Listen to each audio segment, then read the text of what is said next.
8 জানুৱাৰী আৰু যোৱাকালি ভিডিঅ'টো যোৱাকালিৰে হয়। এটা বিশেষ দিন, মনটো বহুত উগুল থুগুল লাগি আছে, ভয়ো লাগি আছে। যি কি নহওক ভিডিঅ'টো ৰাতিপুৱাই ষ্টাৰ্ট কৰি দিলোঁ আৰু কৰি পেলাই ফটাফট দৌৰাদৌৰকৈ ঘৰটো সাৰিলোঁ আৰু তাৰপিছত ভাতকেইটা বনাই কৰি আজৰি হওঁ বুলি কওঁতে ফোন আহিল যে জল্দি আহ। ফোনটো অহাৰ পিছতে মনটো এনেকুৱা লাগিছে যে চিঞৰি কান্দি মই গৈ নাপালোঁ তাইক অতীত সোমোৱালেই। মানে সময়ৰ নাটনি হ'ল, জল্দি অতীত সোমাব লগা হ'ল। সেইকাৰণে দৌৰাদৌৰকৈ ঘৰতে সকলো কাম পেলাই থৈ জীয়ানক কোচলৈ দৌৰি আহি হস্পিটেল পালোহি আৰু চিৰিকেইটা ওপৰলৈ উঠি এনেকুৱা লাগিছে যে জীৱটো ওলাই যাব, কাৰণ ইমানেই উৎপাতকৈ আহিছোঁ। কিন্তু পাওঁ অৱস্থাতে খবৰ হ'ল যে বাৰ ছোৱালী এজনী হৈছে। এনেকুৱা ফূৰ্তি লাগিছে গৈ পেলাই তাইক চাই, এনেকুৱা ভাল লাগিছে নহয়। কাৰণ মই জীয়ানৰ সলনি ছোৱালীজনী বিচাৰিছিলোঁ, সকলোৱে জানে মোৰ যদি আগৰ ভিডিঅ'বিলাক চাই। ঠিক তেনেদৰে বাৰ ছোৱালী মানে মোৰ ছোৱালী, সেইকাৰণে মোৰ মনটো ইমানেই ভাল লাগিছে যে ছোৱালী এজনী আমাৰ পৰিয়ালত হ'ল। মানে মাৰ দেউতাহঁতৰ আমাৰ সকলোৱে মানে ল'ৰাৰ প্ৰতি মৰম আছে, কিন্তু ছোৱালীৰ প্ৰতি আমাৰ বিশেষভাৱে মৰম। আৰু তাই ছোৱালী হৈছে বুলি কৈ মই ইমানেই ফূৰ্তি পাইছোঁ, নাচি মিনি হাঁহি মিনি কান্দিবি। কিন্তু ছোৱালী লোৱাত সকলো ব্যস্ত, কিন্তু বালে সকলো পাহৰিলে। মই ৰখি আছোঁ তাই আহিব বুলি।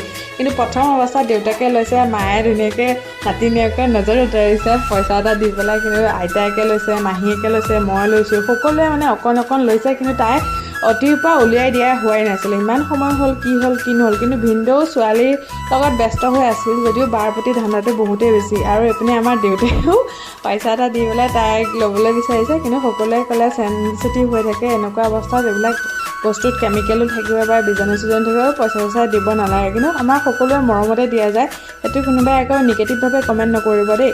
আৰু ময়ো অকণমান ল'লোঁ, ইমানেই মৰম লাগিছে নহয় ছোৱালীজনী লৈ পেলাই। মোৰ যে এনেকুৱা লাগিছে মোৰ নিজৰে ছোৱালী, কিন্তু বা ছোৱালী যেতিয়া মোৰে ছোৱালী হয় নহয় বাৰু কওকচোন।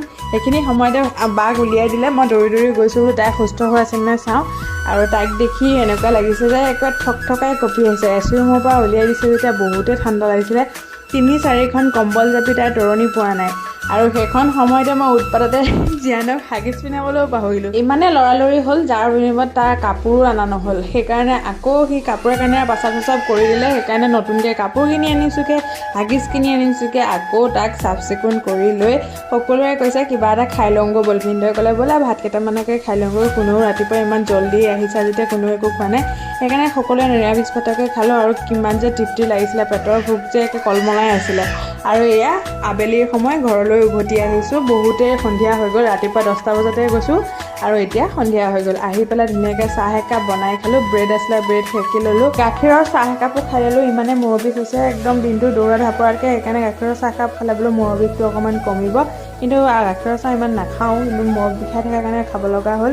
আৰু এয়া ভাতকেইটাও বনাইছোঁ জীয়ানৰ কাৰণেতো চিন্তা কৰিব লাগিব ন। আজিলৈ ভিডিঅ'টো ইমানেই, ভাল লাগিলে শ্বেয়াৰ কৰি দিব, বা